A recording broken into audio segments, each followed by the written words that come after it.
Selain dipenuhi kawah, permukaan bulan juga ternyata punya lubang raksasa unik berupa terowongan. Terowongan ini ditemukan saat pengorbit bulan asal Jepang tengah mengumpulkan data di sekitar lubang bulan, tepatnya di pintu masuknya. Para peneliti mendeteksi pola gema spesifik yang nunjukin adanya area berongga, dan mereka juga nemu pola gema lain di sekitar lubang, jadi kemungkinan di situ terdapat banyak terowongan bulan. Ukuran terowongan ini ternyata cukup besar. Satu lapangan sepak bola pasti bakal muat tuh kalau dimasukkan ke dalamnya. Bentuknya juga nggak beraturan dan diameternya sekitar 130 meter. Mereka memperkirakan di bawah permukaan bulan kemungkinan ada gua rahasia atau sistem terowongan yang memukau. Para astronot bisa menjadikan spot ini sebagai tempat berlindung atau malah tempat tinggal bagi koloni manusia di bulan. Tapi belum ada orang yang bisa menetap di bulan lebih dari 3 hari sih, lantaran banyak faktor. Perbedaan suhu bulan sangatlah mencolok, di situ juga nggak ada atmosfer, serta nggak ada medan magnet yang bisa dijadikan sebagai pelindung dari radiasi atau sinar matahari ekstrim. Para astronot memang mengenakan pakaian luar angkasa, tapi daya perlindungannya nggak akan bisa tahan lama. Mungkin mereka perlu berlindung di terowongan lava. Setelah lava dingin, lubang ini akan menghasilkan kerak yang kemudian menebal dan membentuk atap di bagian atasnya. Lava ini memang terus mengalir, tapi setelah berhenti, jalurnya akan mengering dan membentuk terowongan. Di bumi juga ada terowongan lava, tapi ukurannya nggak sebesar di bulan. Ada juga pohon khusus yang diberi nama pohon bulan. Pohon ini berasal dari benih yang dibawa ke bulan, kemudian dikembalikan lagi ke bumi. Dan saat ini, kebanyakan habitatnya ada di Amerika Serikat. Bumi 27% lebih besar dari bulan dan bobotnya jauh lebih berat. Gravitasinya juga jauh lebih kuat, jadi saat kamu menjatuhkan batu ke permukaan bumi, lajunya akan lebih cepat. Beban 68 kg di bumi cuma akan seberat 11 kg di bulan. Di antara sekian banyak satelit yang mengelilingi bumi, cuma bulan yang jadi satelit alami kita. Objek ini terbentuk setelah planet seukuran Mars menabrak bumi sekitar 4,6 miliar tahun yang lalu, atau sesaat setelah matahari dan tata surya kita terbentuk. Pasca tabrakan, uap awan batuan mengorbit di sekeliling bumi, kemudian mendingin dan akhirnya berubah menjadi objek padat kecil berbentuk cincin. Objek ini berubah menjadi bulan dan membentuk kawah bekas tabrakan. Kalau kamu berdiri di permukaan bulan, bayanganmu akan lebih gelap daripada di bumi. Di situ nggak ada atmosfer yang bisa menghamburkan cahaya dan menghasilkan bayangan terang. Io, salah satu satelit Jupiter, punya ratusan gunung berapi dan letusannya sangat dahsyat. Malah terkadang juga melontarkan gumpalan asap setinggi 400 km ke atmosfer. Letusan ini terjadi karena gravitasinya sangat tinggi, bagian dalam Io meregang dan mengempis saat jaraknya lebih dekat dengan Jupiter, kemudian menjauh lagi. Maka terbentuklah energi yang memicu aktivitas vulkanik sedahsyat itu. Selain planet, benda langit yang lebih kecil juga kadang memiliki satelit. Pada tahun 1993 lalu, para peneliti mendeteksi asteroid yang diameternya 32 km punya satelit berdiameter 1,6 km. Pancaran cahaya bintang induk kita, matahari, 400.000 kali lebih terang dari bulan.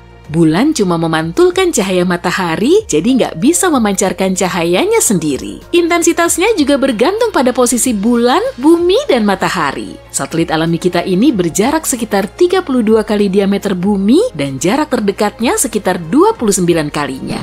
Saat langit malam begitu gelap dan cerah, seakan-akan bulan purnama bisa kita raih ya, tapi mustahil juga dong, karena jaraknya sejauh 400.000 kilometer. Di bulan juga ada air loh, tapi bukan berupa genangan atau danau, melainkan butiran es abadi di sisi gelap bulan alias di dekat kutubnya. Menurut para ilmuwan, air di situ sudah ada sejak bulan dan bumi kita masih digempur asteroid dan komet yang memang membawa air berwujud es. Peristiwa ini kemungkinan telah menghasilkan danau dan lautan di bumi, jadi nggak cuma menjatuhkan air es ke permukaan bulan. Penelitian terbaru membuktikan bagian dalam bulan ternyata mengandung air yang bisa naik ke permukaan selama aktivitas vulkanik. Di bumi pun bisa terjadi proses serupa.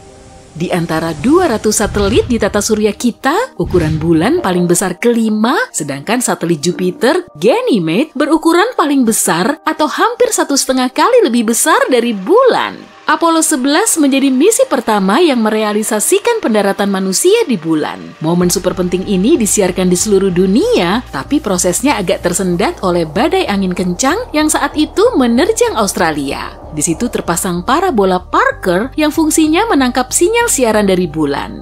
Bulan nggak berbentuk bulat sempurna, tapi agak menyerupai telur dan bagian yang lebih melengkung mengarah ke bumi. Bentuk uniknya ini dipengaruhi oleh rotasinya sendiri. Bulan purnama bisa bikin kita sulit tidur loh. Sejumlah penelitian menunjukkan durasi tidur kita akan lebih singkat saat ada bulan purnama. Dan kita jadi lebih lama melek. Penyebabnya bukan karena pancaran cahaya bulan, tapi siklus bulan bisa mengintervensi jam biologis kita. Bulan terus bergerak menjauhi bumi karena gaya gravitasinya berinteraksi dengan lautan kita. Tiap tahunnya saja, satelit kita ini menjauh sekitar 4 cm. Maka, dalam waktu 600 jutaan tahun ke depan, bulan akan jaga jarak sejauh 23.500 km dari bumi dibandingkan dengan posisinya saat ini. Bertepatan dengan itu, gerhana matahari total nggak akan terjadi lagi. Meski belum ada lagi manusia yang mendarat di bulan setelah puluhan tahun, jejak kaki di situ masih terlihat jelas. Permukaan bulan nggak diterpa angin, sehingga jejak tersebut bisa tetap ada sampai jutaan tahun. Bulan punya zona waktu sendiri bernama waktu standar bulan. Dan tiap tahunnya terdiri dari 12 hari, jadi satu hari di bulan berlangsung selama 1 bulan di bumi. Nama hari di bulan diambil dari nama para astronot dan kalendernya dimulai sejak Neil Armstrong menapakkan kaki di bulan pada tahun 1969. Kemungkinan di salah satu satelit Saturnus terdapat sumber energi yang mendukung kehidupan. Di bawah permukaannya terdapat lautan dan di situ mungkin telah terjadi reaksi kimia yang membantu terbentuknya kehidupan di bumi. Menurut perkiraan, bulan pernah punya gunung berapi aktif selama masa dinosaurus. Lava cair mengeras di permukaannya sejak miliaran tahun lalu, kemudian menghasilkan kawah unik. Tapi gunung berapi ini telah lama menjadi dorman. Gak cuma di bumi, di bulan pun ada gempa. Tapi namanya gempa bulan. Sama seperti di planet kita, kerak bulan juga mengalami perubahan dan pergeseran. Jadi, bulan akan berguncang saat keraknya mulai panas dan memuai. Hal serupa juga bisa disebabkan oleh benturan meteorit. Meski nggak sekuat di bumi, gempa bulan bisa berlangsung lebih lama karena di situ nggak ada cukup air yang mencegah getaran seismik. Karena nggak ada atmosfer, perbedaan suhu di bulan terbilang drastis. Di siang hari, suhunya bisa naik sampai 93 derajat Celcius, tapi suhu di kutubnya kurang lebih minus 240 derajat Celcius. Pada tahun 2019, para astronot mengamati fenomena luar angkasa misterius. Saat itu, bulan melintas di hadapan matahari, tapi tiba-tiba bergerak mundur ke asalnya. Fenomena ini sebetulnya cuma ilusi optik yang bisa kamu alami saat berkendara melewati kendaraan lain yang lebih lambat. Saat kamu maju, kendaraan ini seolah-olah bergerak mundur. Kerak bulan ada yang tebal dan ada yang tipis. Di beberapa area, ketebalannya bisa sampai 60 km, tapi di bagian lain bisa jauh lebih tipis. Warna bulan selalu sama. Setelah menembus atmosfer bumi, cahaya matahari dipantulkan oleh bulan. Lalu mata kita melihatnya sebagai pink atau merah. Terkadang juga ada partikel debu yang terbawa masuk ke atmosfer, dan saat terkena cahaya matahari, warnanya kelihatan oranye. Bulan kita nggak punya sisi gelap, di permukaannya cuma ada sisi jauh yang nggak bisa kita lihat dari bumi. Bulan menghabiskan waktu yang sama saat berotasi pada porosnya dan mengorbit bumi, sehingga kita cuma bisa melihat satu sisinya saja. Semua planet di tata surya kita minimal punya satu satelit, kecuali Merkurius dan Venus. Merkurius lebih ringan dari bumi dan gravitasinya juga lebih lemah, yaitu sekitar 38% dari gravitasi bumi. Makanya, beban seberat 45 kg di bumi akan jadi 17 kg di Merkurius. Selain gravitasinya lemah, posisi Merkurius sangat mepet dengan matahari, jadi nggak akan bisa punya satelit sendiri. Satelit itu malah nanti bisa nabrak Merkurius atau masuk ke lintasannya, kemudian mengorbit matahari. Kalau sudah begini, ia akan tertarik ke dalamnya. Venus kemungkinan besar nggak punya satelit karena posisinya juga terlalu mepet dengan matahari. Kadang, waktu memandang bulan, kamu melihat wajah yang lagi senyum sama kamu dari permukaannya. Pastinya ini cuma ilusi, tapi bukan cuma kamu yang melihatnya. Hal ini disebabkan permukaan bulan yang terbentuk oleh semacam laut dan dataran tinggi. Dari bumi, kita melihatnya seperti petak terang dan gelap. Laut adalah bagian gelap dan dataran lava yang mengeras terbentuk karena erupsi gunung berapi purba. Bagian terang sebenarnya pegunungan dan dataran tinggi. Dan orang di seluruh dunia melihat petak bulan ini kayak wajah yang lagi senyum atau bahkan bentuk lain. Otak kita cenderung memainkan sesuatu yang punya ciri ini. Fenomena ini disebut pareidolia. Pareidolia adalah fenomena saat kamu melihat wajah dan bentuk yang gak asing, meskipun sebenarnya gak ada. Sama kayak kamu bisa melihat wajah di roti atau bentuk lain waktu lagi ngelihat awan. Di belahan bumi utara, banyak orang melihat wajah di lautan bulan. Matanya adalah laut ketenangan dan hujan. Laut awan membentuk mulutnya, sementara laut pulau dan uap membentuk hidungnya. Tapi gambar ini cuma salah satu penafsiran dan cuma kelihatan di belahan bumi utara. Kalau kamu tinggal di belahan bumi selatan, kamu melihat bulan sebaliknya. Ada yang melihat orang yang membawa kayu, atau ada yang melihat bentuk cewek. Rambut cewek itu dikuncir dan ada 2 perhiasan di kuncirannya. Mereka melihat wajah cewek itu dari samping. Salah satu kawahnya mirip berlian yang kayaknya dipakai cewek itu di lehernya. Di beberapa tempat, orang-orang mungkin melihat bentuk kelinci, sementara orang dari barat Laut Pasifik di Amerika bahkan punya cerita tentang kodok waktu mereka melihat bulan.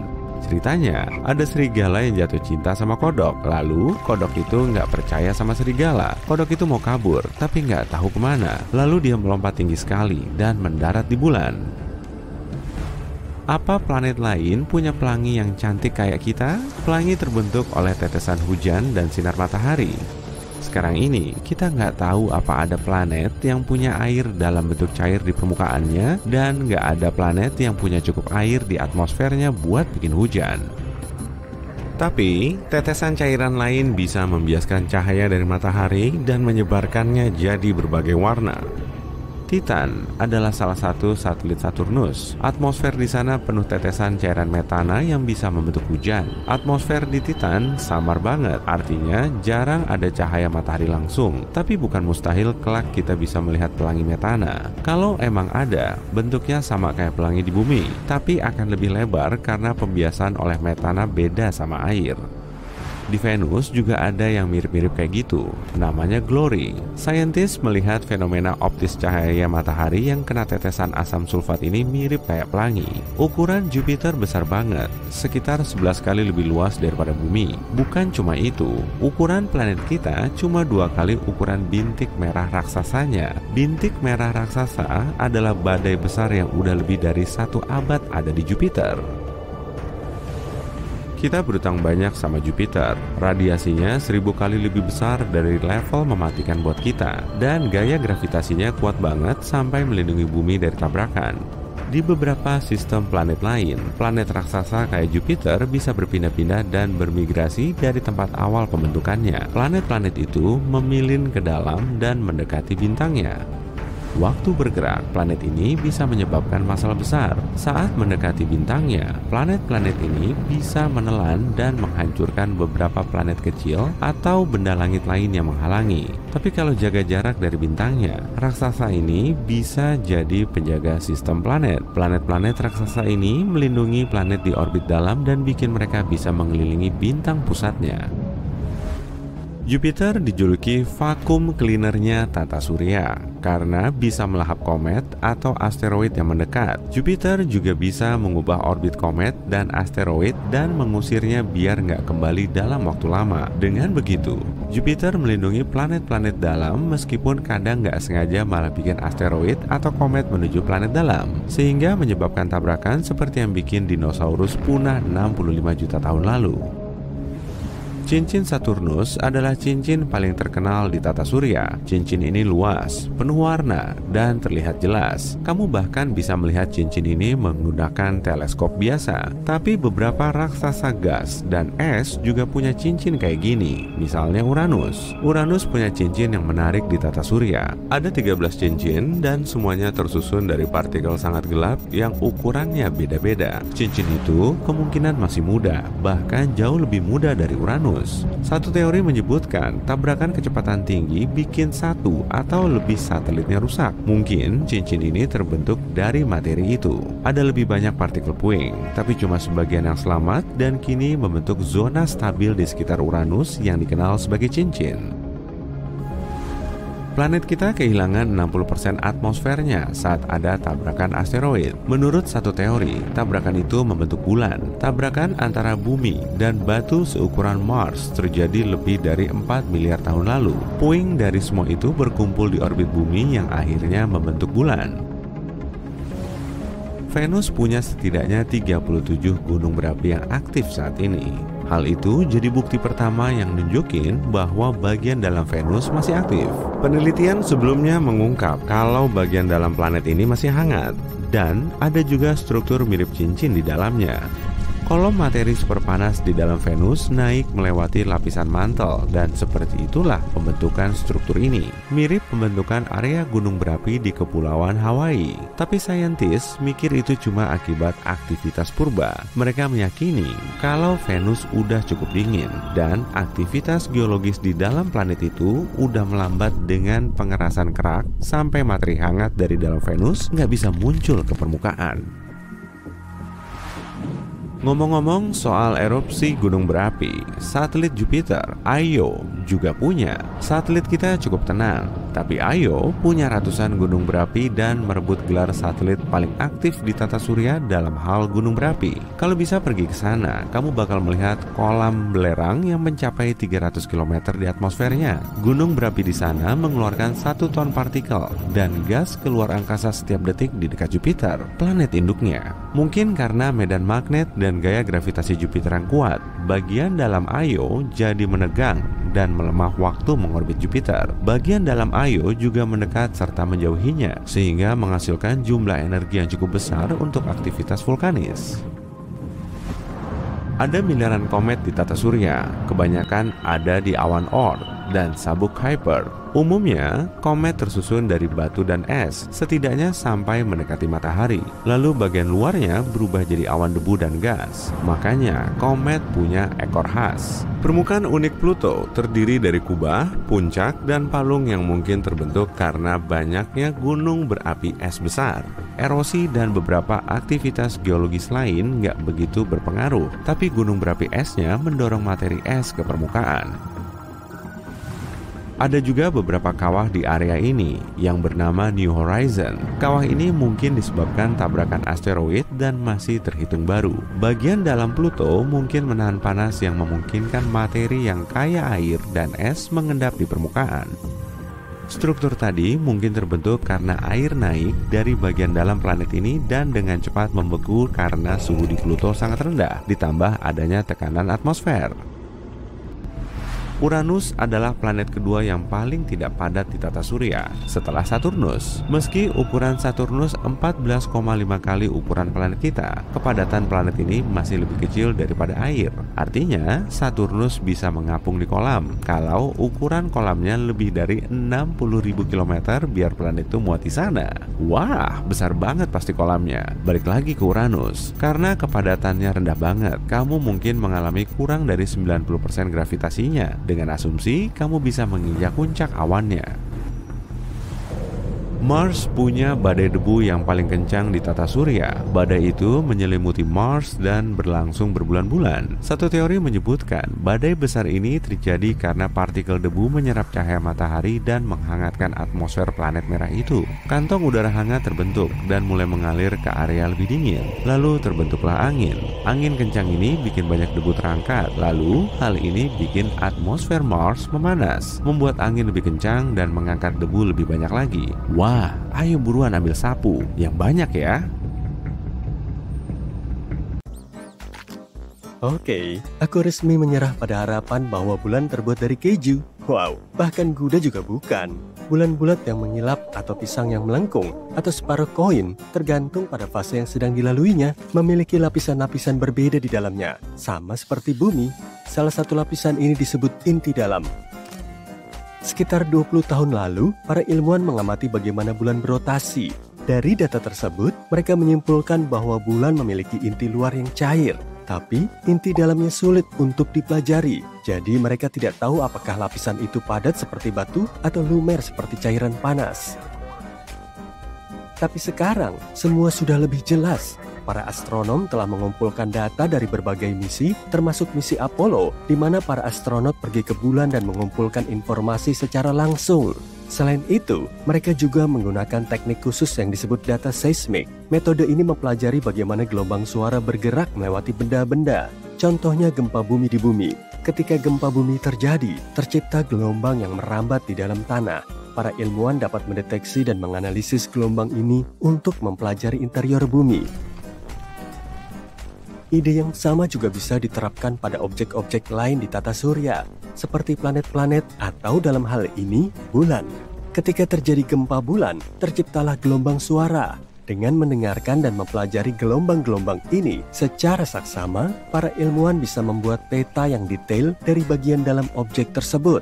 Mereka bisa mengetahui hal-hal seperti lapisan-lapisan yang berbeda, material penyusunnya, dan susunannya. Untuk memeriksa bagian dalam bulan, para ilmuwan juga menggunakan metode yang disebut laser ranging.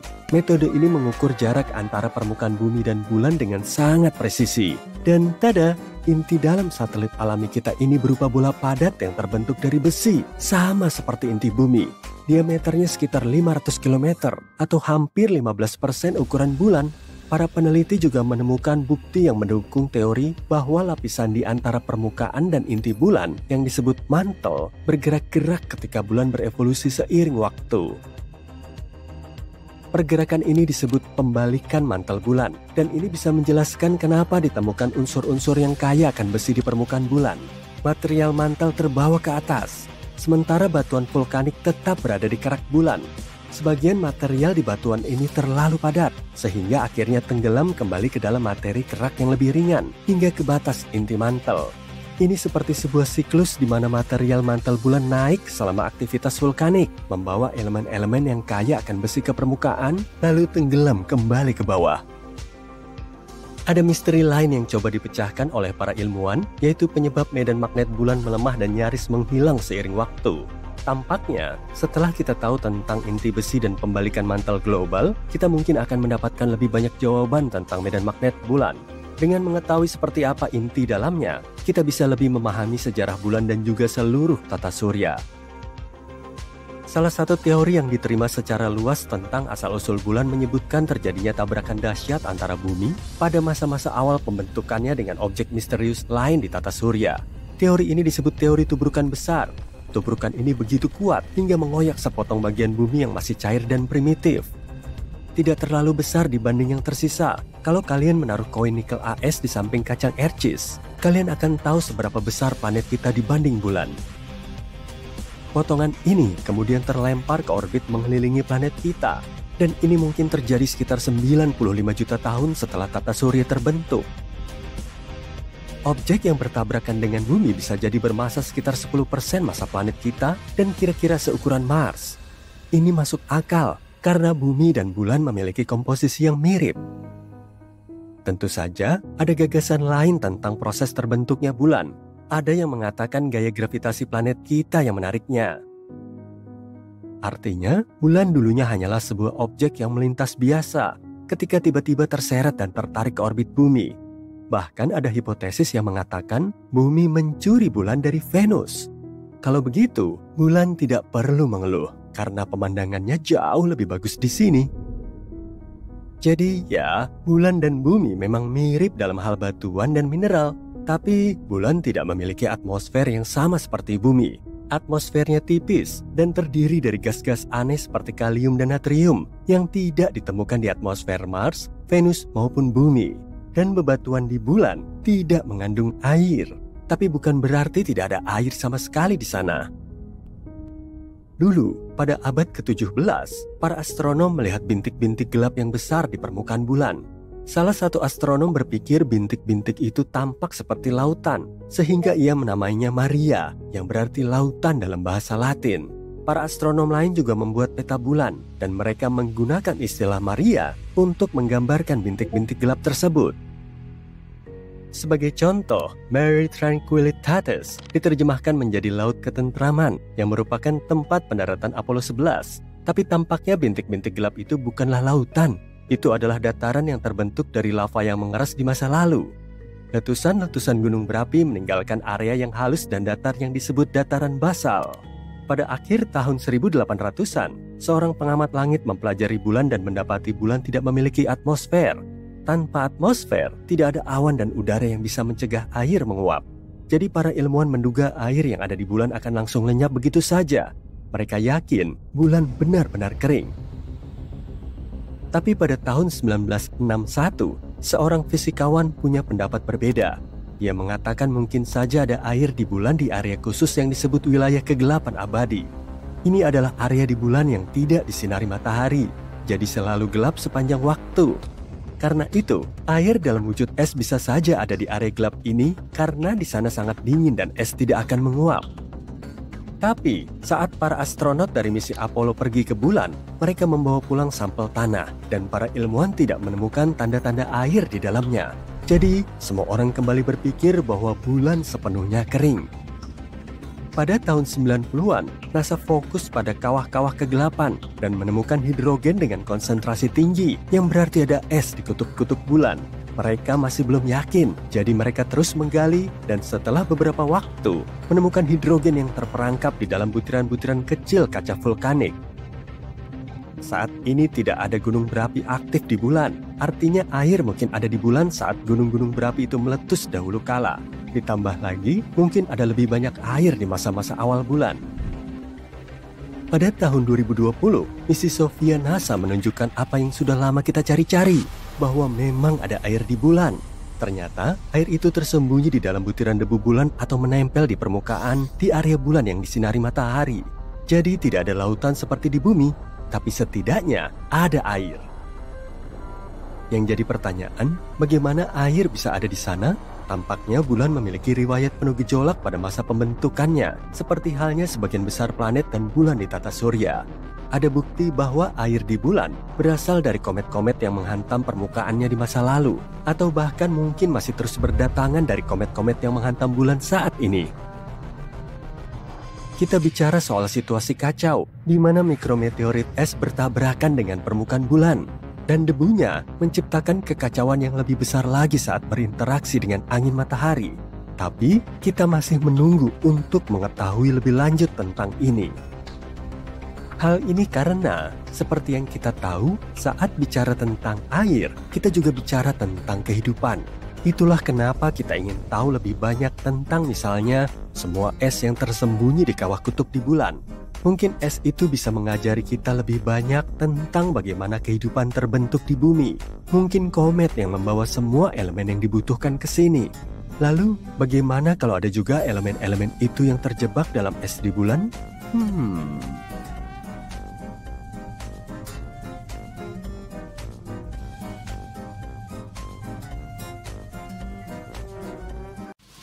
Neil Armstrong telah bersiap untuk misinya ke bulan selama lebih dari 3 tahun. Untuk melawan kondisi mikrogravitasi di sana, dia harus belajar berjalan menyamping dengan diikat dan digantung pada suatu sudut, lalu mencoba berjalan di sepanjang dinding. Batasannya diuji melalui pola diet dan tidur impulsif, karena di luar angkasa dia cuma makan daging sapi dan sayuran yang sebelumnya dikeringkan dan dimasukkan ke kemasan.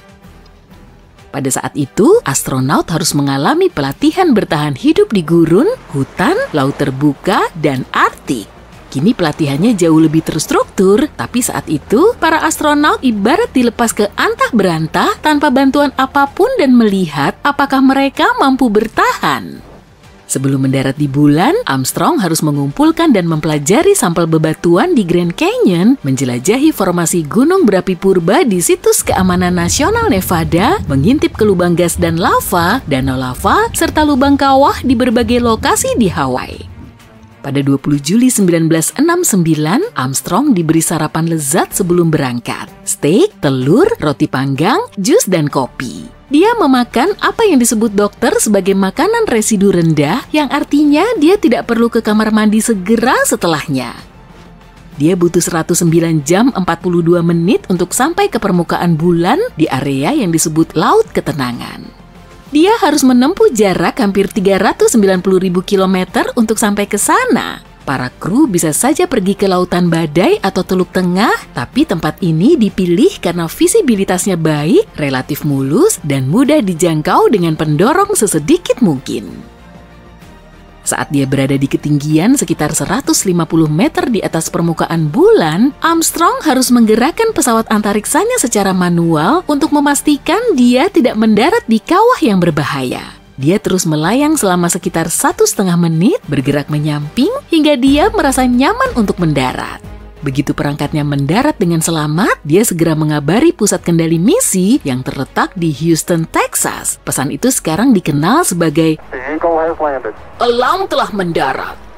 Dengan mantap, dia menuruni tangga modul bulan, sementara kamera televisi terpasang di pesawat untuk merekam. Kamera juga mengirimkan sinyal kembali ke bumi, di mana ada ratusan juta orang dengan cemas menunggu. Tepat pukul 10.56 malam pada hari yang sama, Armstrong menginjakan kakinya di tanah bulan dan mengatakan, "Satu langkah kecil bagi manusia, satu lompatan raksasa bagi umat manusia." Jadwal mengatakan dia harus tidur sebelum berjalan di bulan untuk kali pertama, tapi dia memilih untuk keluar lebih awal dari rencana karena dia jelas nggak bisa tidur. Kalau Armstrong berjalan di bulan tanpa peralatan khusus untuk bernapas, dia akan mencium bau yang aneh semacam bau apak dan bau belerang. Namun dia berkesempatan untuk menciumnya saat kembali ke modul bulan. Alasannya ada kotoran yang menempel di kakinya, jadi baunya menyebar ke seluruh kabin. Dia menggambarkannya sebagai abu perapian basah atau bau udara setelah pertunjukan kembang api. Siapa sangka kita perlu membawa lilin aromaterapi pas pergi ke bulan ya? Selain orang-orang yang sudah berhasil sampai ke bulan, belum ada orang lain yang berkesempatan untuk mengetahui apa yang dicium oleh para kru. Saat sampel tanah dan batuan bulan diangkut ke laboratorium menggunakan wadah kedap udara, setelah dibuka di bumi, secara mengejutkan baunya hilang. Dia juga menggambarkan permukaan bulan halus dan seperti tepung, tapi dia bilang tidak kesulitan untuk bergerak. Salah satu anggota krunya bergabung dengan Armstrong sekitar 20 menit kemudian. Seluruh perjalanan bulan itu memakan waktu lebih dari 2 jam. Selama waktu ini, Armstrong dan rekan satu timnya memasang berbagai perangkat di permukaan satelit kita. Salah satunya dimaksudkan untuk mengukur jarak dari sana ke bumi secara tepat dengan menghitung waktu yang dibutuhkan sinar laser untuk melakukan perjalanan dari bumi ke permukaan bulan dan kembali. Yang lain dimaksudkan untuk mengukur gempa bulan dan potensi dampak meteor yang membawa kita pada penemuan bahwa bulan sebenarnya lumayan bergejolak. Kini kita tahu bahwa gempa bulan terbesar jauh lebih lemah daripada gempa bumi terbesar, meski guncangannya bisa sampai 1 jam, jauh lebih lama daripada di bumi. Mereka berhasil mengumpulkan sekitar 22 kg sampel batuan dan tanah. Mereka juga mengambil banyak foto dari medan tempat mereka juga memasang bendera Amerika Serikat. Armstrong bahkan dapat kesempatan untuk mengobrol dengan Presiden Richard Nixon, tapi cuma kurang dari 1 menit. Hal terakhir dalam daftar tugas Armstrong adalah berjalan ke tempat yang sekarang dikenal sebagai Kawah Timur, 60 meter di sebelah timur modul bulan. Itu adalah jarak terjauh yang ditempuh dari pesawat antariksa pada misi itu, kira-kira sepanjang setengah lapangan sepak bola. Begitu tugasnya selesai, Armstrong kembali ke modul bulan dan menutup pintu dengan aman untuk tidur. Saat bersiap lepas landas, Armstrong dan krunya menemukan bahwa karena pakaian luar angkasa mereka yang tebal, mereka mematahkan saklar penyulut mesin. "Bukan masalah besar," pikir mereka. Jadi mereka memakai pulpen untuk mendorong pemutus sirkuit itu guna memulai peluncuran. Pada pukul 1.54 siang, elang yang terkenal itu mulai terbang. Selain peralatan ilmiah yang dipasang di permukaan bulan, sebuah plakat juga ditinggalkan di sana. Tulisannya, "Di sini, orang-orang dari bumi pertama kali menginjakan kaki di bulan. Juli 1969 Masehi, kami datang dengan damai untuk seluruh umat manusia." Bertahun-tahun kemudian, Armstrong mengatakan NASA membatasi waktu mereka di bulan karena mereka tidak tahu bagaimana pakaian antariksa akan menahan suhu ekstrem bulan yang mencapai 127 derajat Celcius pada siang hari hingga serendah minus 173 derajat Celcius pada malam hari. Segalanya menjadi sedikit lebih rumit saat Armstrong mendarat kembali di bumi karena dia terpapar partikel luar angkasa yang tidak dikenal. Hasilnya, dia dan timnya harus ditempatkan di karantina perlindungan planet begitu kapsul antariksa mereka dengan aman turun di Samudra Pasifik pada 24 Juli. Karantina khusus bagi astronot Apollo 11 ini adalah salah satu alasan kita punya microwave di dapur saat ini. Saat pertama kali kembali dari bulan, mereka awalnya menghabiskan beberapa hari pertama di fasilitas karantina bergerak atau MQF. MQF berisi kursi yang nyaman, ranjang susun, toilet, dan pancuran, tapi tidak menyisakan banyak ruang untuk memasak. Karena tidak ada ruang untuk oven atau panggangan standar dan untuk mengurangi potensi kebakaran, NASA harus mencari solusi kreatif.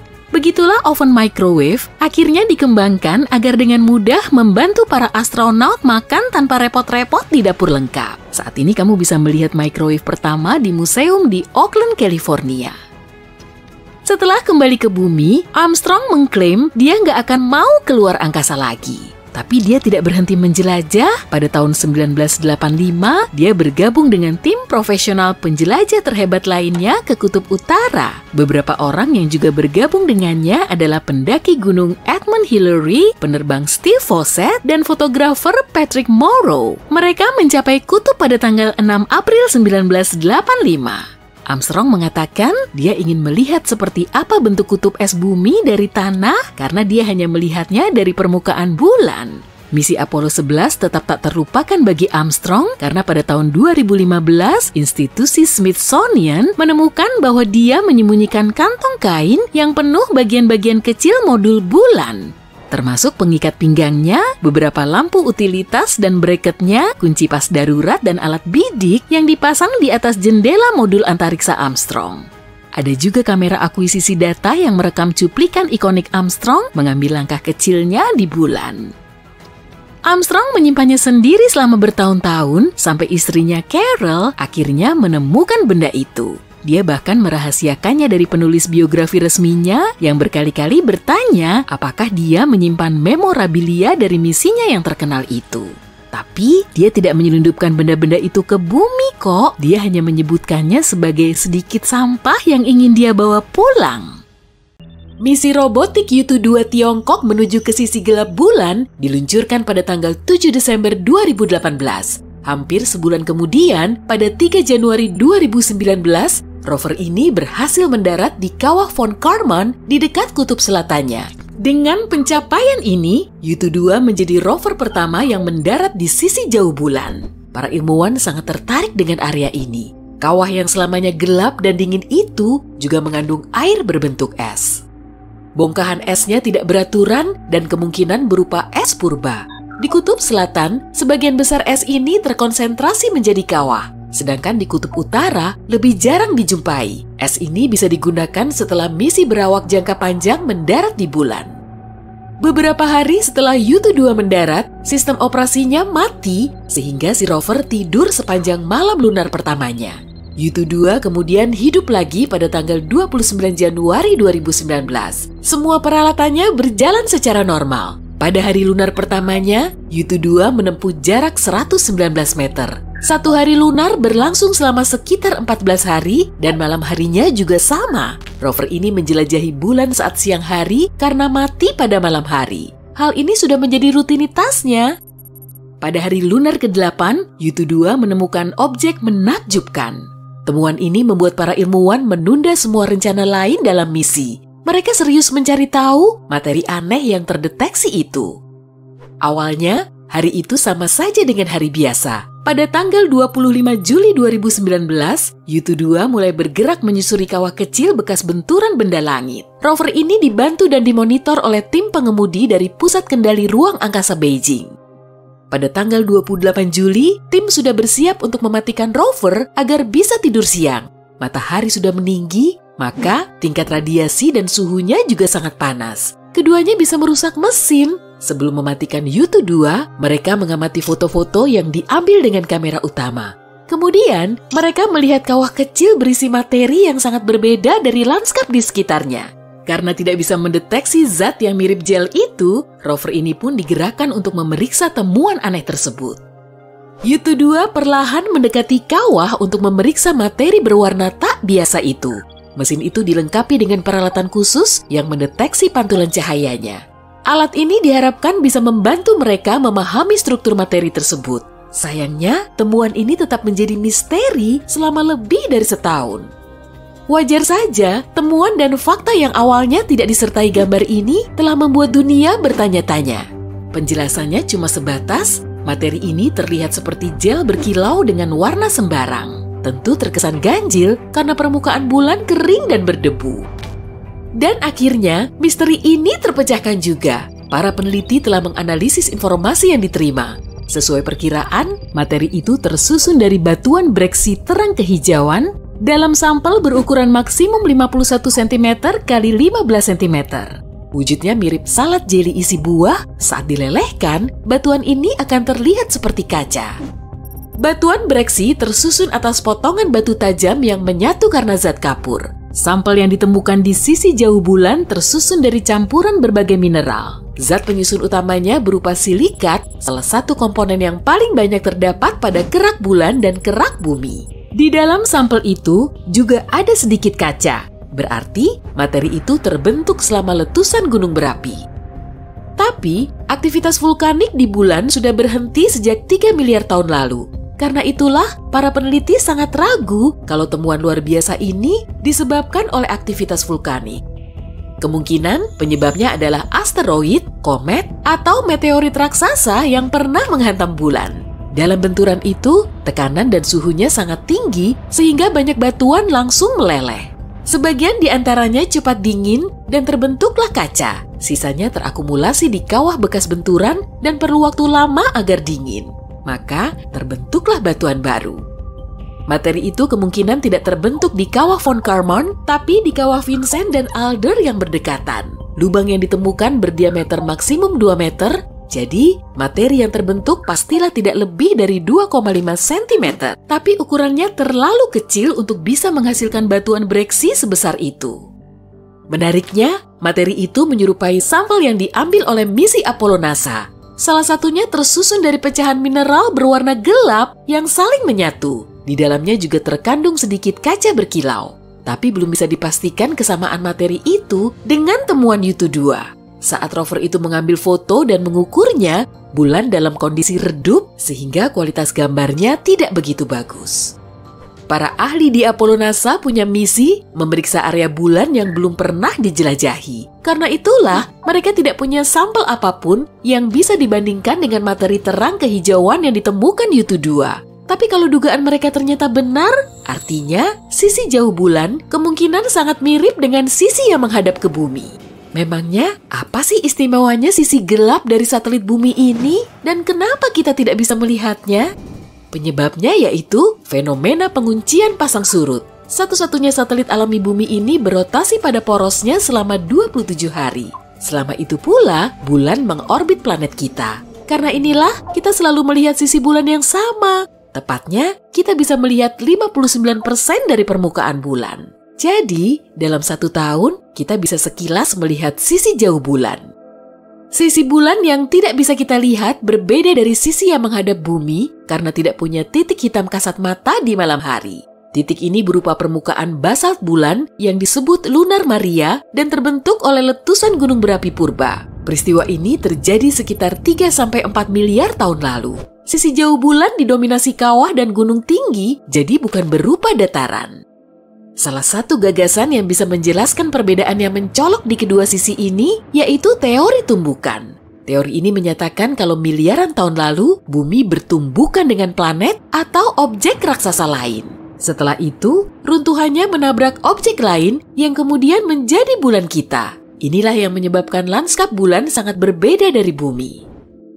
Teori yang lebih baru menyatakan sisi bulan yang menghadap bumi lebih hangat karena panas yang dipancarkan oleh planet kita.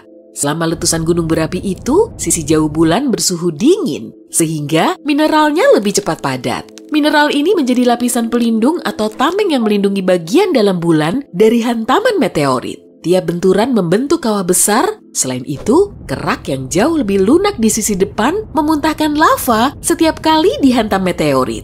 Setelah dingin, lava ini akan menutup kawah bekas tumbukan. Meski sisi jauh bulan sering disebut gelap, sinar matahari yang menerpa kedua sisi bisa dibilang sama terang. Sisi yang menghadap bumi terlihat lebih terang karena cahaya yang berasal dari bumi.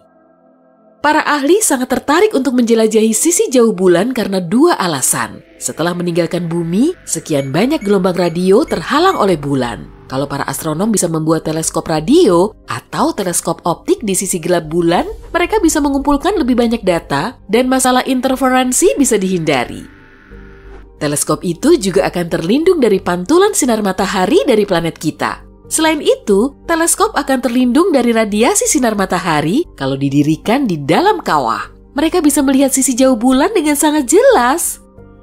Para ilmuwan juga yakin kalau di sisi jauh bulan terdapat banyak helium-3. Bumi terlindung dari angin matahari yang meniupkan gas helium-3 karena medan magnet bumi, tapi satelit alami kita tidak punya pelindung ini.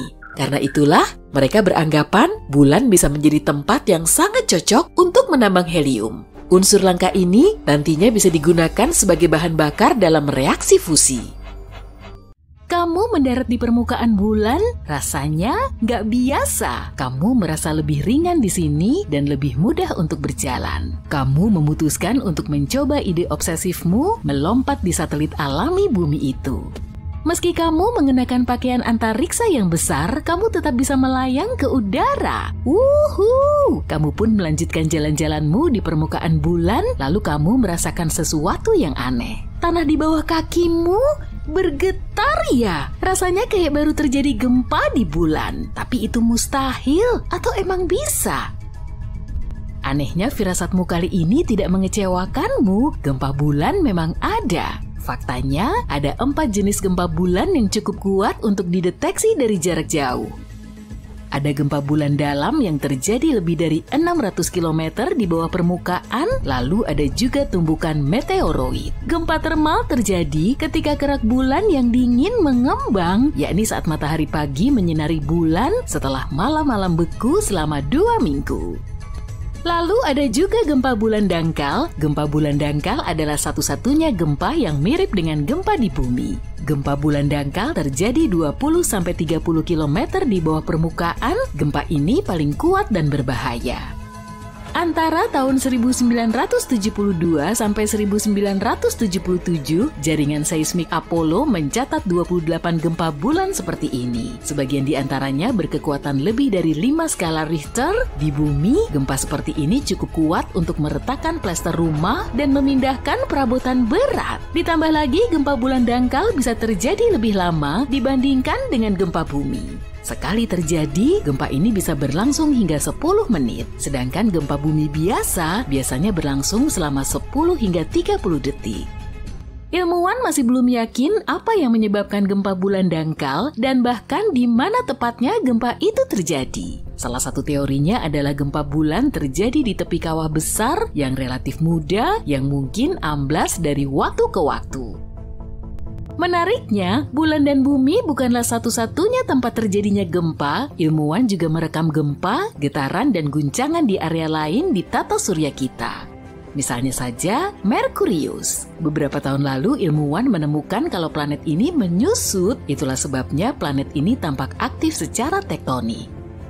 Atau ambil contoh saja, Venus. Venus merupakan teka-teki tektonik bagi para ahli. Saat ini Venus tidak punya lempeng tektonik dan mungkin tidak akan pernah punya. Tapi permukaannya memiliki lipatan dan patahan dan kelihatannya seperti punya lempeng tektonik. Di sisi lain, fitur-fitur ini mungkin muncul karena proses lain, misalnya aktivitas vulkanik. Tapi meski kita belum pernah mengamati gempa Venus, ilmuwan yakin mereka bisa mendeteksinya karena getarannya tampak seperti riak di atmosfer tebal planet itu. Sekarang kita ke Mars, kita tahu pasti bahwa planet ini aktif secara seismik. Pesawat pendarat NASA menempatkan seismometer di permukaan planet merah itu, dan pada tahun 2019, alat ini berhasil mengukur gempa Mars yang pertama. Setelah itu, pendarat itu terus merekam gempa, tapi gempa-gempa itu sangat lemah, dan kalau terjadi di planet kita, gempa-gempa itu akan tertutupi oleh suara dari lautan bumi. Tapi sebuah benda angkasa tidak harus berupa planet untuk memiliki tektonik aktif. Lihat saja Pluto. Saat ini planet kerdil ini aktif secara geologis. Pada tahun 2014, wahana New Horizon milik NASA terbang melintasi sistem Pluto dan merekam fitur-fitur geologi yang kompleks di planet Katai ini. Ilmuwan menyimpulkan bahwa Pluto mungkin mengalami gempa bumi atau mungkin disebut gempa Pluto ketika lautan cairnya membeku dan mencair di bawah kerak es planet kerdil ini. Bulan-bulan Jupiter, Europa, dan Io, serta bulan-bulan Saturnus, Titan, dan Enceladus juga aktif secara geologis meski ukurannya kecil. Fitur-fiturnya beragam dari gunung berapi dan semburan air hingga potensi adanya lautan di bawah permukaan. Oke, aku yakin kamu belum tahu fakta-fakta keren tentang gempa yang terjadi di planet kita. Ada satu tempat di bumi di mana 90% dari total keseluruhan gempa bumi terjadi. Tempat ini disebut cincin api dan membentang di sekitar Samudra Pasifik dari Selandia Baru sampai ke Amerika Selatan. Menurutku bentuknya lebih mirip tapal kuda sih. Para ahli menyatakan bahwa gempa bumi yang tak terhitung jumlahnya ini disebabkan oleh banyaknya gunung berapi di wilayah tersebut dan pergerakan lempeng tektonik yang konstan. Sekitar 500 juta gempa bumi terjadi di bumi setiap tahunnya, tapi banyak di antaranya terjadi jauh di dalam kerak bumi dan hanya peralatan khusus yang bisa mendeteksinya. Kita merasakan sekitar 20% gempa bumi, cuma 100 di antaranya yang menyebabkan kerusakan.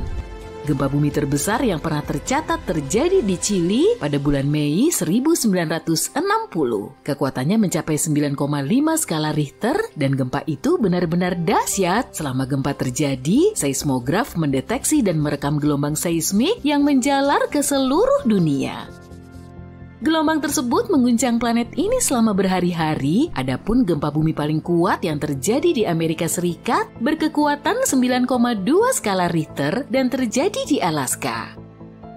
Oh iya, Alaska juga California adalah negara bagian yang paling rawan gempa bumi di Amerika Serikat dan salah satu wilayah yang paling aktif secara seismik di dunia. Gempa berkekuatan 7 skala Richter terjadi di sana hampir setiap tahun. Sebuah gempa bumi besar sebenarnya mampu memperpendek durasi 1 hari.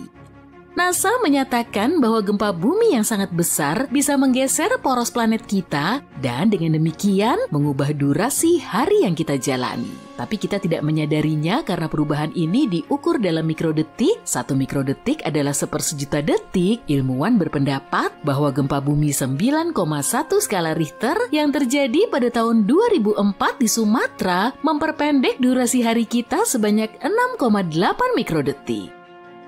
Para ahli terbaik pun tidak bisa memprediksi gempa bumi. Hal ini sebagian besar karena mekanisme yang memicu gempa berada sangat dalam di bawah tanah. Namun sekarang ini orang-orang sudah mempelajari cara untuk mengetahui waktu yang lebih tepat kapan gempa bumi akan terjadi.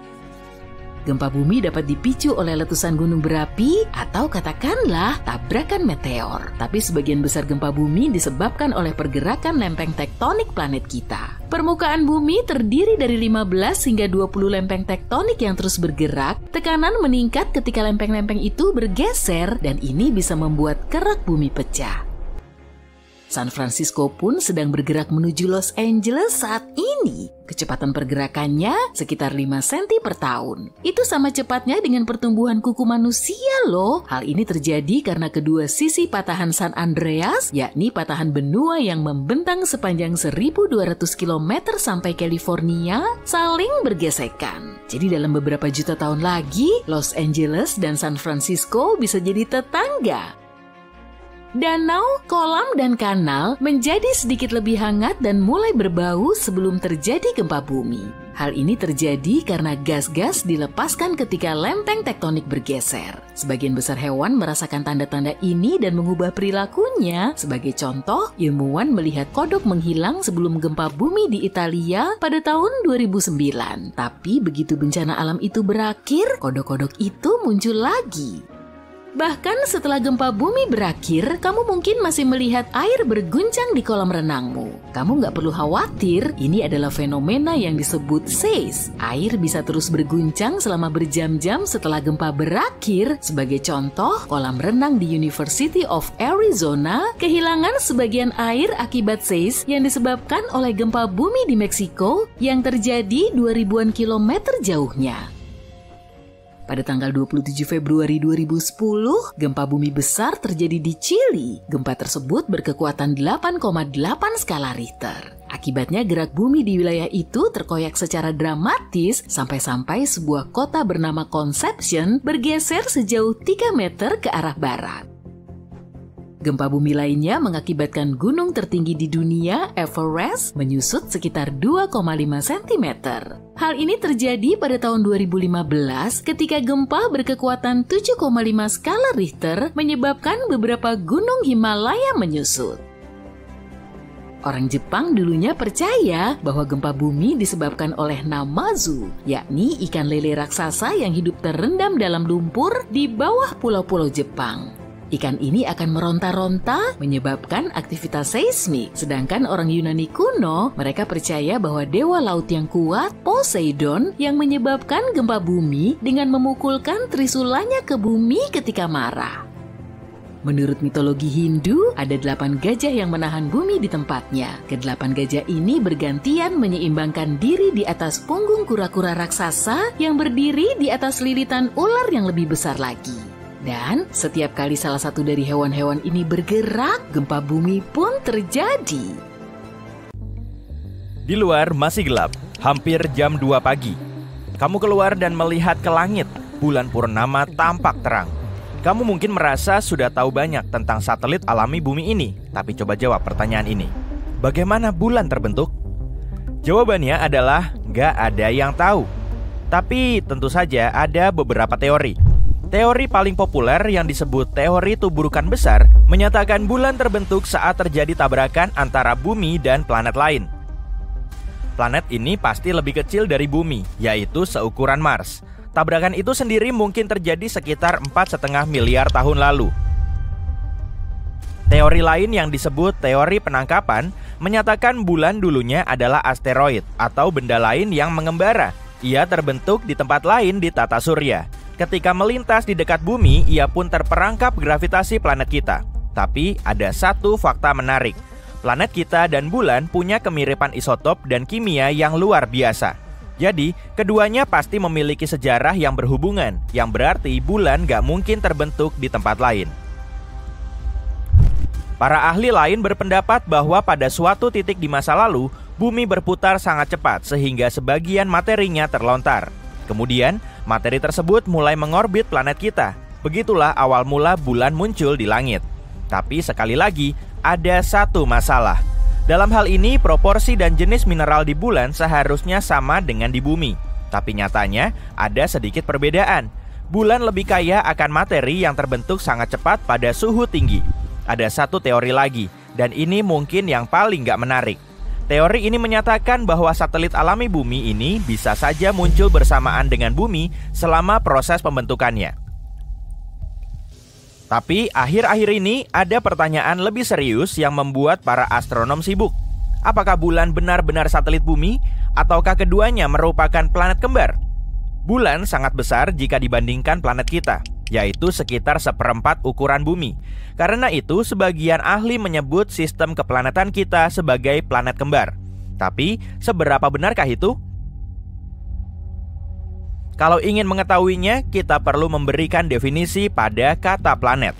Menurut Persatuan Astronomi Internasional, planet adalah benda angkasa yang mengorbit matahari, cukup besar dan berbentuk hampir bulat karena gravitasinya, dan telah membersihkan area di sekitar orbitnya. Lalu bagaimana dengan satelit?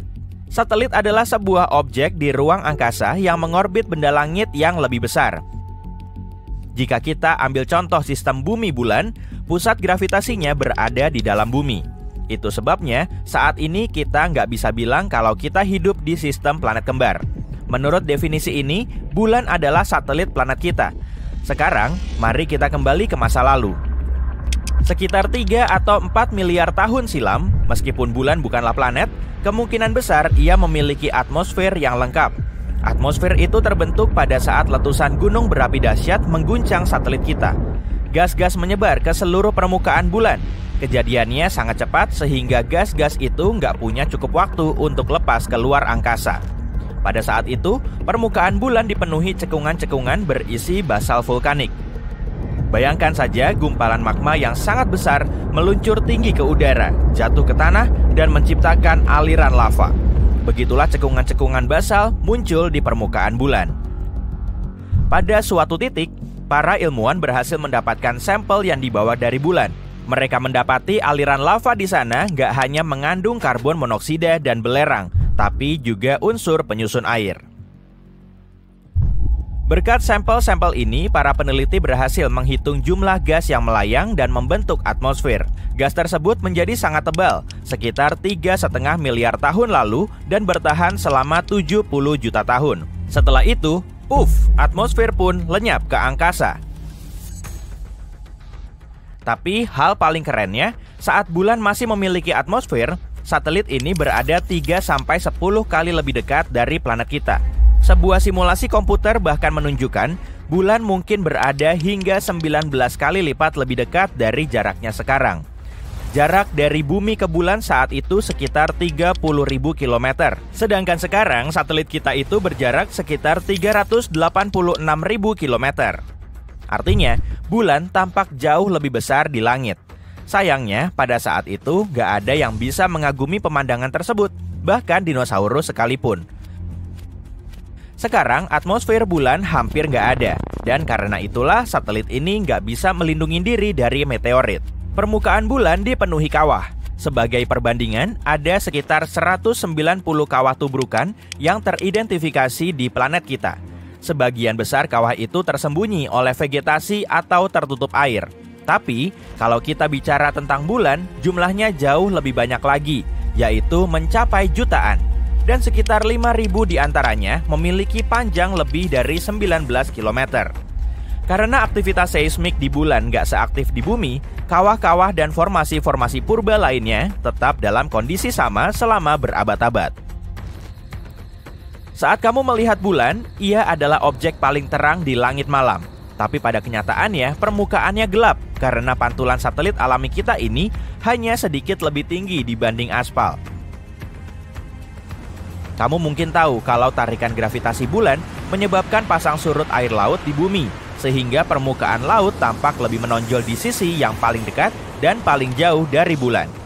Dan bukan hanya itu, bulan juga memperlambat rotasi bumi. Fenomena ini dikenal sebagai pengereman pasang surut. Pengereman pasang surut ini menambah panjang hari di bumi sekitar 2 milidetik setiap 100 tahun.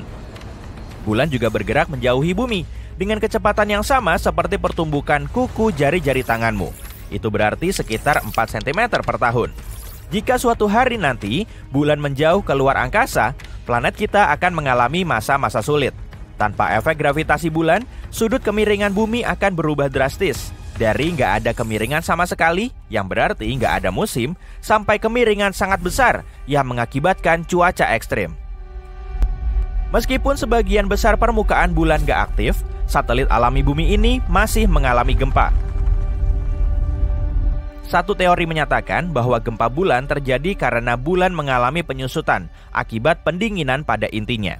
Para ilmuwan mengatakan bulan sudah menyusut sekitar 45 meter dibandingkan beberapa ratus juta tahun lalu.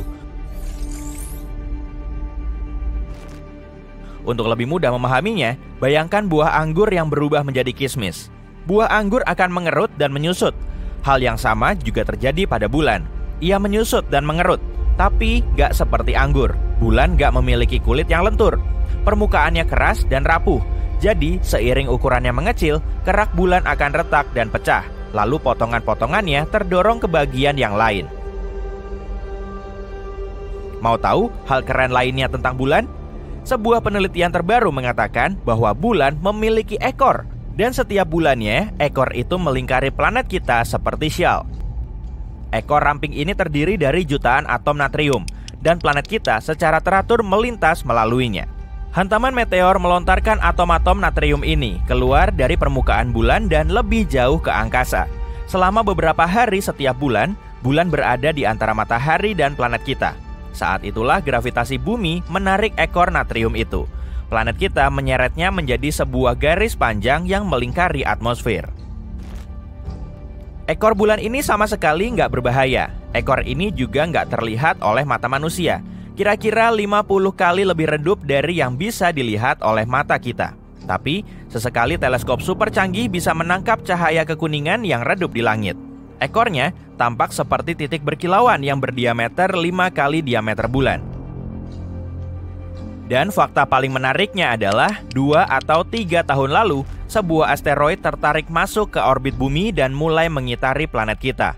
Meskipun ukurannya nggak lebih besar dari mobil pada umumnya, ini tetaplah peristiwa besar. Dari lebih dari 1 juta asteroid yang diketahui para astronom, asteroid ini baru yang kedua yang mengorbit planet kita. Dinamai 2020 CD3. Ia adalah bulan mini sementara kita.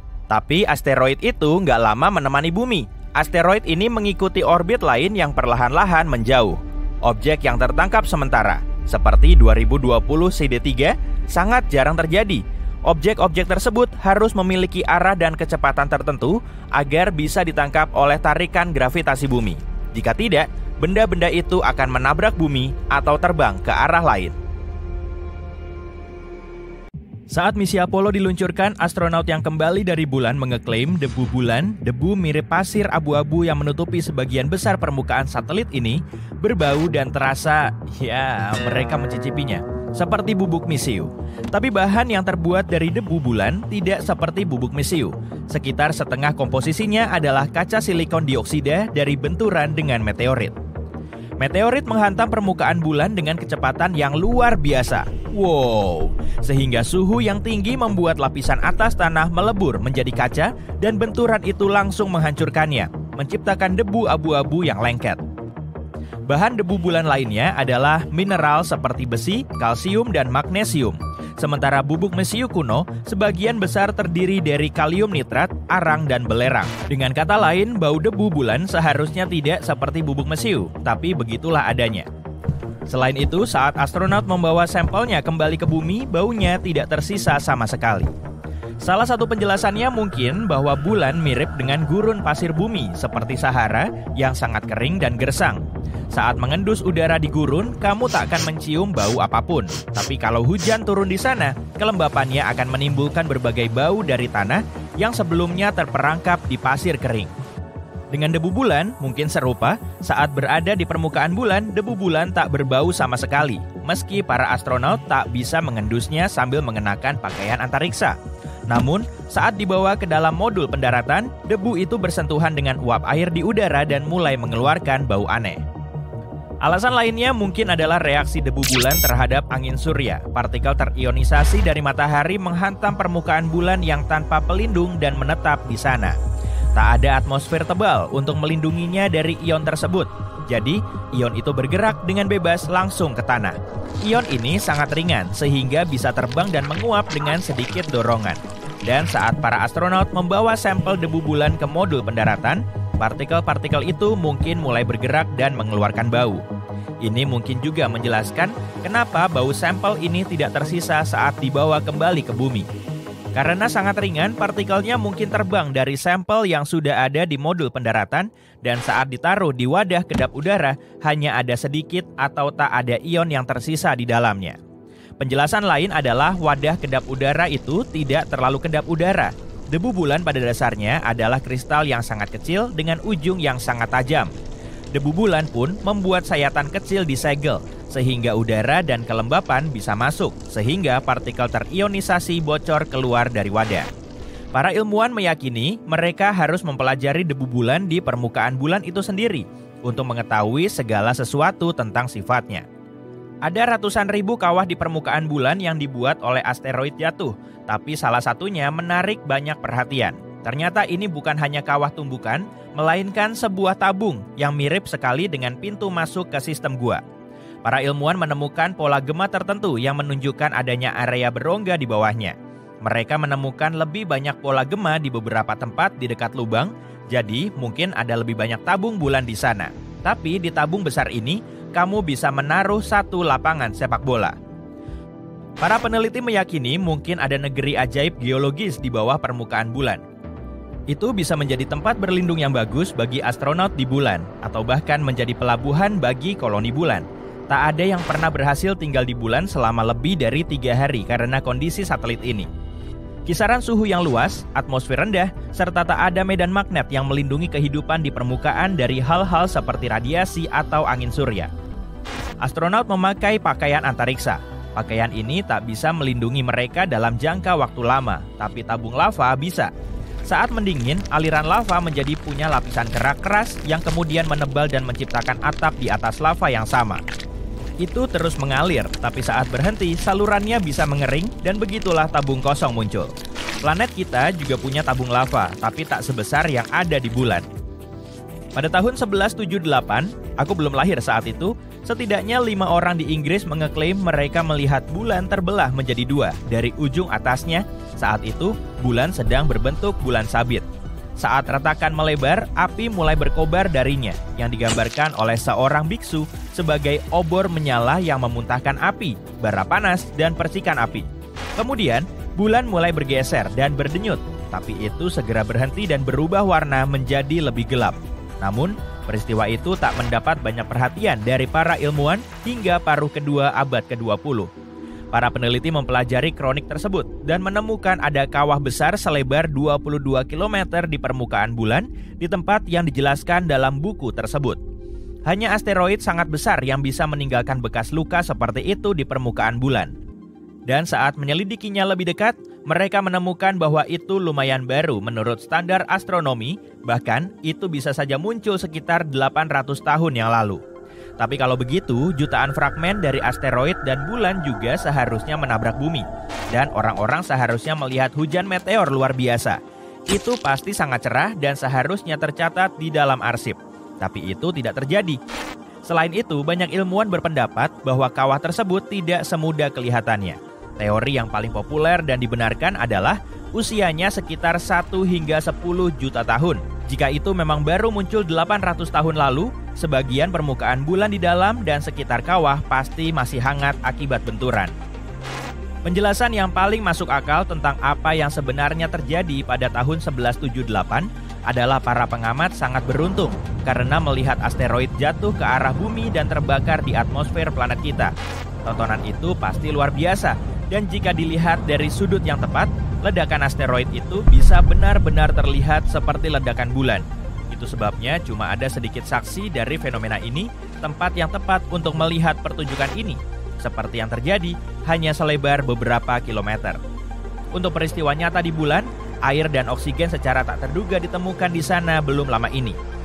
Air mungkin dibawa ke satelit ini oleh asteroid yang menghantam permukaannya. Banyak diantaranya membawa molekul H2O dan sisanya menetap di bulan dalam jumlah kecil setelah benturan. Tapi, cuma ada sedikit air yang berharga di sana. Sebagai perbandingan, bahkan gurun Sahara punya lebih banyak air dibanding seluruh bulan. Oksigen juga hadir sebagai molekul terpisah yang melayang-layang. Jadi, kamu tetap tidak bisa bernapas di bulan. Angin surya membawanya ke sana. Gelombang energi dari matahari ini bergerak dengan kecepatan sangat tinggi di luar angkasa, mengikis oksigen dari bagian atas atmosfer kita dan membawanya lebih jauh. Akhirnya, angin dengan molekul oksigen itu mencapai bulan dan saat itulah sesuatu yang luar biasa terjadi. Bulan mulai berkarat. Ada banyak zat besi di tanah bulan dan jika terpapar oksigen dan air, secara alami akan berkarat. Beberapa bagian bulan sebenarnya sudah berubah sedikit kemerahan. Itu adalah wilayah tempat terdapat konsentrasi molekul tertinggi. Jika proses ini berlangsung cukup lama, di masa depan yang jauh, bulan akan terlihat seperti Mars. Itu akan berubah menjadi jingga merah. Ya, warna khas Mars berasal dari korosi yang dimulai di sana ribuan tahun lalu, saat ada sungai dan laut dengan air dan atmosfer dengan oksigen. Ada fenomena unik lain, yaitu cahaya biru dan merah di bulan. Mereka bisa dilihat saat bulan sabit. Kilatan itu datang dan pergi dengan sangat cepat, hampir seperti kilat. Dan faktanya itulah dasarnya, semburan listrik. Kekuatan pasang surut penyebabnya. Kekuatan itu menyebabkan penumpukan tekanan mekanis di bebatuan. Ini bisa menghasilkan medan listrik yang menciptakan kilatan biru yang mengejutkan banyak astronom amatir. Tapi tetap saja, sejauh ini belum ada keju hijau yang ditemukan di sana atau pai bulan. Mengecewakan ya. Sekitar 8 miliar penduduk bumi mendapati berita mengerikan yang sama dalam satu hari. Seseorang melihatnya di TV, yang lain mendengarnya lewat HP saat scrolling media sosial atau mendengarkan musik. Beberapa melihat kabar ini dalam mimpi saat tidur. Seseorang memberi kabar dalam semua bahasa untuk memastikan semua orang memahaminya. Aku punya kabar baik dan buruk untuk kalian. Mari mulai dari berita buruk. Kalian semua adalah karakter dalam video YouTube dan bulan planet kalian akan terbelah dua. Bagi para penonton, ini akan menjadi cerita hipotetis. Tapi untukmu, peristiwa ini akan menjadi kenyataan. Kabar baiknya, aku cuma bercanda. Tidak ada kabar baik, tapi jangan khawatir. Kiamat takkan dimulai di planet kalian. Mungkin cuma terasa sedikit. Semoga hari kalian indah. Awalnya, seluruh penduduk panik. Lalu, beberapa hari kemudian, semua orang kembali tenang. Mungkin itu cuma halusinasi massal dan bulan akan baik-baik saja? Rupanya, ilmuwan telah menemukan sumber bahayanya. Sebuah meteorit kolosal terbang ke arah kita dari kedalaman angkasa luar yang jauh. Meteorit ini super cepat dan lumayan pipih, tapi punya tepi tajam. Untungnya, meteorit ini cuma akan melewati bumi dalam jarak beberapa ribu kilometer. Tapi bulan tak seberuntung bumi. Meteorit itu terbang ke satu-satunya satelit alami bumi kita, tepat di tengahnya. Jadi, meteorit ini akan menembus bulan, melewati planet kita, dan terbang ke angkasa yang jauh lagi. Saat ini terjadi, semua orang tak bisa berpaling dari bulan. Meteorit itu memotongnya sempurna menjadi dua. Jadi, apa yang harus kita lakukan sekarang? Akankah bumi selamat? Satelit kita terbelah jadi dua bagian yang sama. Untungnya, keduanya tidak terbang menjauh satu sama lain. Gravitasi besar bulan menarik kedua bagiannya kembali seperti magnet. Ilmuwan yakin kedua bagian itu akan terhubung lagi dalam 2 miliar tahun dan bulan akan pulih seperti dulu. Tapi hal paling keren adalah kita tak akan merasakan perubahan apapun. Semua orang di seluruh dunia merayakan kabar baik ini. Suara itu salah. Tapi kemudian masalah lain muncul. Meteorit besar berbentuk sepatu terbang dari angkasa luar terdalam menuju kita, memasuki tata surya, dan mendekati bumi dengan kecepatan tinggi. Sepatu luar angkasa itu menabrak setengah bagian bulan dan kemudian terbang menjauh. Sekarang, bulan dipastikan terbelah menjadi dua bagian. Bagian sisanya tetap di tempat yang sama, sementara yang kedua terbang ke arah kita. Hujan meteor kecil dimulai di bumi karena pecahan bulan yang jatuh. Tapi dampaknya tidak terlalu buruk. Sebagian besar bebatuan ini terbakar di atmosfer. Tapi hampir seluruh bagian yang terbelah terpecah di sekitar orbit planet kita dan membentuk sabuk batu. Sekarang, bumi seperti Saturnus. Pecahan yang berputar menghancurkan sebagian satelit buatan kita. Komunikasi dan internet bekerja tidak konsisten. Manusia butuh beberapa tahun untuk memulihkan koneksi yang stabil. Stasiun luar angkasa internasional pun tak ada lagi. Untungnya, semua astronaut berhasil kembali ke bumi sebelum separuh bulan itu mencapai mereka. Jadi, batuan bulan berterbangan mengelilingi bumi dan orang-orang melihat separuh bulan di langit. Hidup tak banyak berubah selama beberapa hari pertama, tapi mereka yang tinggal di pinggir laut dan samudra merasakan dampaknya. Bulan memengaruhi pasang dan surut dengan mengelilingi bumi dan membuat lautan berbentuk oval. Ada pasang saat bulan lebih dekat dan ada surut saat bulan jauh. Tapi sekarang jadwalnya berubah. Setengah bulan menarik lebih sedikit air. Ya, bulan kehilangan setengah beratnya dan mulai mendekati bumi. Tapi gaya gravitasinya menjadi lebih lemah. Burung laut, banyak spesies ikan, penyu, dan hewan pantai lainnya mungkin tak bisa bertahan dari perubahan ini. Naluri alami mereka yang terkait dengan bulan membantu mereka menentukan waktu untuk mencari makanan, berkembang biak, dan terbang ke selatan.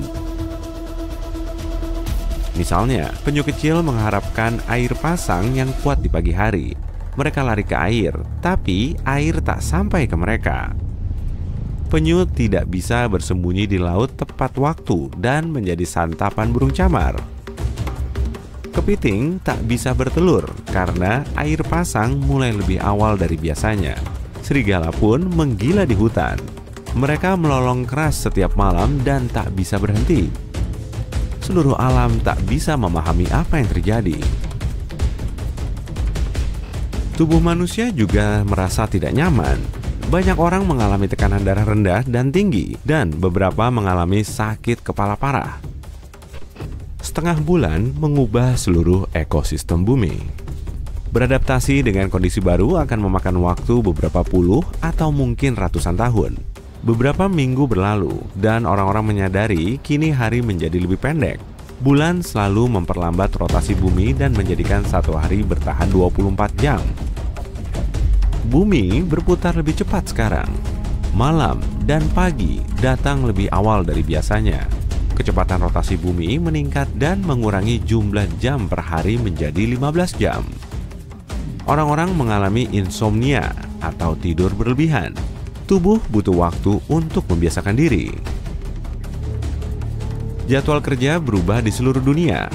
Sebelumnya, kita datang ke kantor pukul 9 pagi dan pulang pukul 6 sore. Sekarang, kita datang pukul 7 pagi dan pulang pukul 2 siang. Waktu tidur menjadi lebih pendek dan orang-orang sangat sedih karenanya. Kemajuan melambat karena waktu kerja yang singkat. Teknologi masa depan kini terlambat 20-30 tahun.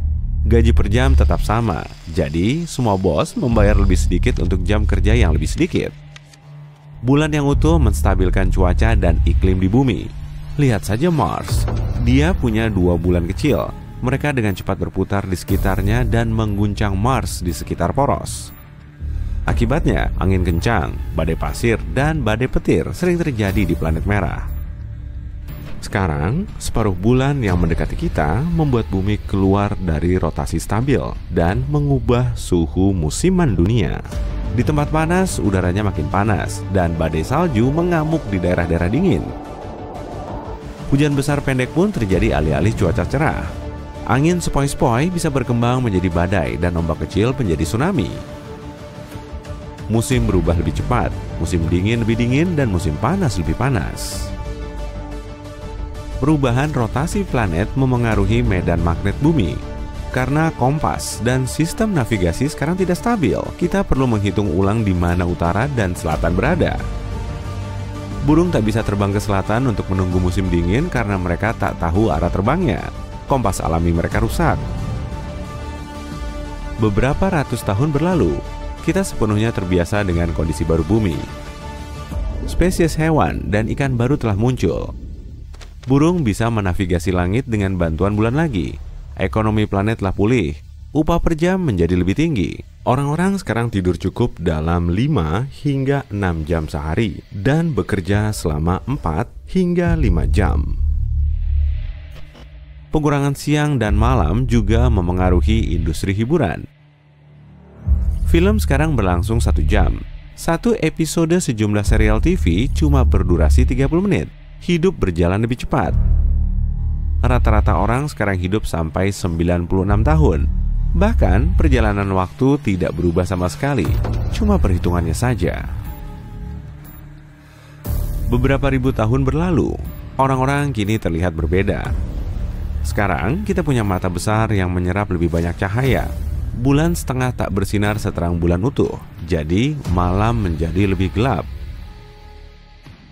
Mata manusia butuh beberapa ribu tahun untuk mengembangkan kemampuan melihat jelas dalam kegelapan baru ini. Hewan perlu bernavigasi lebih baik dalam kondisi ini, jadi mata mereka juga lebih besar dan lebih sensitif. Selama periode ini, manusia membersihkan orbit batuan bulan.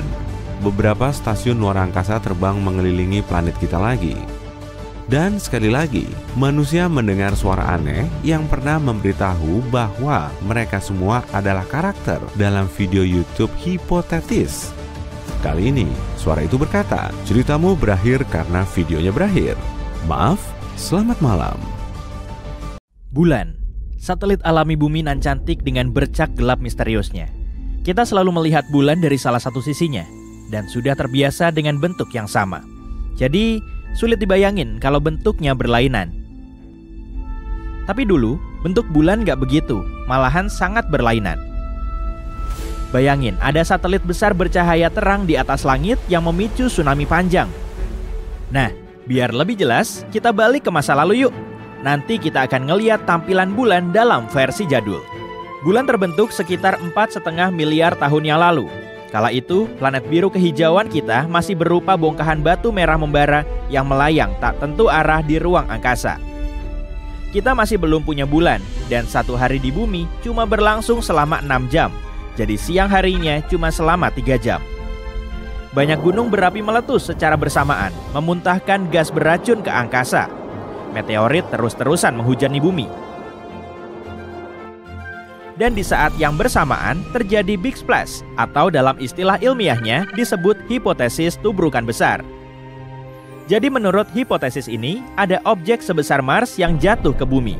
Sedangkan ukuran Mars cuma setengah kalinya planet kita. Jadi benturan ini nggak terlalu parah, tapi cukup destruktif. Benturan kuat ini mampu merobek lapisan luar objek tersebut dan juga bumi. Kemudian intinya menyatu dengan inti bumi yang padat. Banyak sekali pecahan bumi yang berhamburan ke ruang angkasa. Jadi beginilah proses awal pembentukan bulan yang menurut sains dikenal dengan istilah proses diferensiasi telah dimulai. Proses ini terjadi pada semua planet di awal pembentukannya. Karena benturan itu sangat panas, kebanyakan gas dan cairan dari pecahan bumi ikut terbawa, sehingga cuma menyisakan permukaan batu yang relatif kering. Di bulan memang ada air dan gas, tapi jumlahnya sangat sedikit. Gravitasi bumi yang cukup kuat mampu menahan pecahan batu panas ini di orbitnya. Dan lama-kelamaan, semua pecahan tadi saling menyatu. Bahan kimia yang terkandung di dalam batuan kemudian menyebar ke berbagai lapisan. Besi yang lebih berat tenggelam ke bagian dasar, sedangkan unsur yang lebih ringan membentuk bagian permukaan. Dalam waktu 100 tahunan, cincin uap, debu, dan lelehan batu juga menyatu. Gugusan terbesar dengan gravitasi terkuat menarik banyak partikel lain dan lambat laun menghasilkan bulan. Bentuknya mirip bola gelembung merah yang panas membara. Tapi ternyata inti bulan yang masih baru lahir ini sangatlah kecil. Bahkan di dalamnya cuma ada sedikit besi dan unsur berat lain yang sangat diperlukan untuk menghasilkan objek seperti planet. Batuan tertua di bulan mungkin telah terbentuk di lautan magma. Setelah suhunya berangsur dingin, ia berubah jadi bola halus berwarna putih. Tapi bentuknya masih beda jauh dari yang sekarang.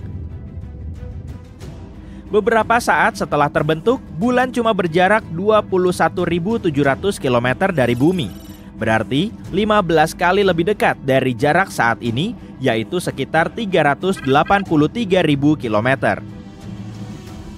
Pasti ngeri banget ya ngeliatin bulan yang lebih gede dan terang kayak gitu. Mungkin kelihatan bagus, tapi tetap nyeremin. Dan pastinya jarak yang begitu dekat telah menyebabkan gelombang raksasa di bumi. Planet kita mengalami tsunami terus-menerus. Bulan juga berputar sangat cepat dan gak cuma satu sisinya yang menghadap ke bumi. Tapi bisa dibilang, bumi dan bulan saling memberi pengaruh positif. Dengan adanya bulan, satu hari di bumi berlangsung selama 24 jam. Poros bumi juga miring sejauh 23,5 derajat dari garis edarnya mengelilingi matahari. Bumi akan berputar sangat cepat tanpa bulan. Tapi berkat satelit ini, kemiringannya jadi stabil, sehingga iklim di bumi terasa nyaman. Sementara itu, gravitasi planet kita juga membantu bulan. Rotasi bulan jadi semakin lambat dan posisinya terus menjauhi bumi. Bahkan selama bertahun-tahun, orbitnya telah berpindah jauh dari planet kita. Tapi posisi bulan terkunci secara pasang surut dengan bumi, sehingga periode rotasi dan periode orbitnya tetap sama. Artinya, kecepatan rotasi bulan pada porosnya sama dengan kecepatan perputarannya mengelilingi bumi. Makanya, sisi bulan yang menghadap bumi selalu sama. Saat bulan bergerak menjauh, gelombang pasang di bumi jadi lebih tenang. Kemudian, air bisa mengalir ke berbagai tempat terpencil di planet kita. Saat itulah, kehidupan di bumi mulai muncul. Tapi selama evolusi bulan, hal apa aja ya yang terjadi di permukaannya pasca pembentukan bulan? Satelit alami kita ini melewati tahap kanak-kanak dan remaja yang penuh dengan kehebohan. Jadi nggak heran kalau sekitar 4 miliar tahun yang lalu, tata surya kita juga mengalami kekacauan. Dan saat bulan masih berumur 600 juta tahun, ia digempur banyak meteorit dan asteroid besar. Semua objek angkasa ini nggak cuma mengganggu bumi, tapi juga satelit alaminya. Bahkan, peristiwa ini menjadi tabrakan paling kuat dalam sejarah bulan dan meninggalkan banyak kawah besar yang dipenuhi batuan hitam. Ternyata nggak cuma bumi loh yang jadi target benda-benda langit. Sebuah planet Katai pernah menabrak bulan, ukurannya sebesar Ceres atau objek terbesar di sabuk asteroid yang letaknya di antara Mars dan Jupiter. Benturan ini menghasilkan basin kutub selatan Aitken dan mengubah bentuk bulan secara total. Kamu bisa ngelihat area gelap di sisi jauh bulan nggak? Itu loh, di sebelah selatannya. Ini adalah basin kutub selatan Aitken. Diameternya sekitar 2.600 km, dan basin ini terbentuk oleh tabrakan tadi sekitar 4,3 miliar tahun yang lalu. Planet Katai yang menabrak bulan juga membawa banyak senyawa kimia kompleks dan unik yang sekarang bisa ditemukan di seisi bulan. Senyawanya mulai melepaskan banyak panas, meleburkan sebagian mantel bulan dan ups! Tahu-tahu malah memicu erupsi gunung berapi tuh. Karena erupsinya sangat dahsyat, banyak magma tersebar ke seluruh permukaan bulan. Lama-kelamaan, magma ini menjadi dingin dan meninggalkan bintik gelap yang biasa kita lihat. Namanya adalah mare bulan. Kawah di mare bulan jauh lebih sedikit daripada di dataran tingginya. Dan selama 1 miliar tahun terakhir ini, bulan gak aktif secara geologis. Palingan cuma ada meteorit yang sesekali mampir. Intinya, bentuk bulan berubah secara total akibat kejadian ini. Dalam kondisi luluh lantak, bulan kita memasuki masa dewasanya. Itu pun masih kacau balau karena sejumlah meteorit kembali menggempurnya. Meski efeknya nggak begitu parah, tabrakan serupa lumayan sering terjadi. Peristiwa ini meninggalkan banyak kawah dan lubang di bulan yang mungkin telah merusak mantel. Sebagian tabrakan membuat kawah besar yang sudah ada semakin dalam. Kerak bulan juga terus menipis. Bagian atas kerak bulan yang dipenuhi kawah ini kemudian dijuluki sebagai dataran tinggi bulan. Oh, area yang berwarna putih terang itu ya? Dataran tingginya. Tapi akhirnya alam semesta semakin tenang dan rupa bulan kelihatan seperti sekarang. Masih ada banyak hal yang belum kita ketahui tentang satelit alami bumi ini. Para saintis juga belum bisa ngejelasin sebagian momen dalam sejarah secara akurat. Tapi mereka terus melakukan penelitian. Informasi tentang bulan gak cuma berguna untuk nyari tahu soal bulan, tapi juga bisa ngasih gambaran yang lebih lengkap tentang sejarah tata surya dan seluruh ruang angkasa. Semoga suatu saat nanti kita bisa menyingkap semua misterinya.